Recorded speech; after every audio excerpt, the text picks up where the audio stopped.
Good morning বন্ধুরা। সকাল সকাল একটা ছোট মিনি ব্লগ নিয়ে চলে এলাম, কারণ আজকে দেখো আমার ভাইয়ের জন্মদিন আছে, সেখানে যাব। তো কী শাড়ি পরবো সেইটা তোমাদের সঙ্গে শেয়ার করলাম। আর সকাল সকাল আমার বরের জন্য রান্না বান্না করে নিয়েছি। একটু ভাত করেছি, মাছের ঝোল করে দিয়েছি আর ডাল করে দিয়েছি।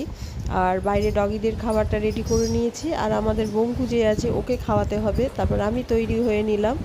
তৈরি হয়ে কেমন লাগছে দেখো তোমরা। এই শাড়িটার ব্লাউজটা পরেছি।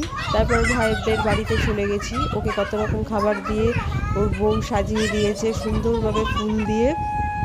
আর বোনের মেয়ে নাতনিকে নিয়ে বসেছিল ও খেতে।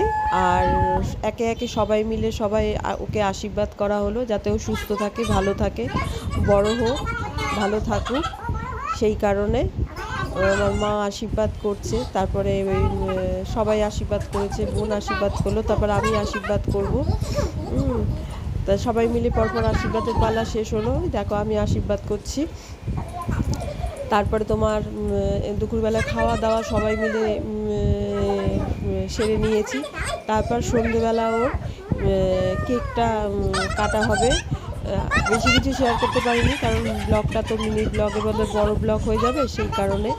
তারপরে দেখো ওর বউ খেতে বসেছিল। ওর বউ এত পরিশ্রম করেছে, ওর বউকে একটু না দেখালে হয়, সেদিন ওর বউকে একটুখানি বেচারা খাচ্ছিল লাস্টে একদম। তো ওকে আমার বোন, কাকিমা আর ভাইয়ের বউ লাস্টে খাচ্ছিল। আর সন্ধ্যেবেলা তোমাদের বললাম যে কেক সেলিব্রেশন করা হয়েছে, ও কেক কেটেছে, ব্যাস।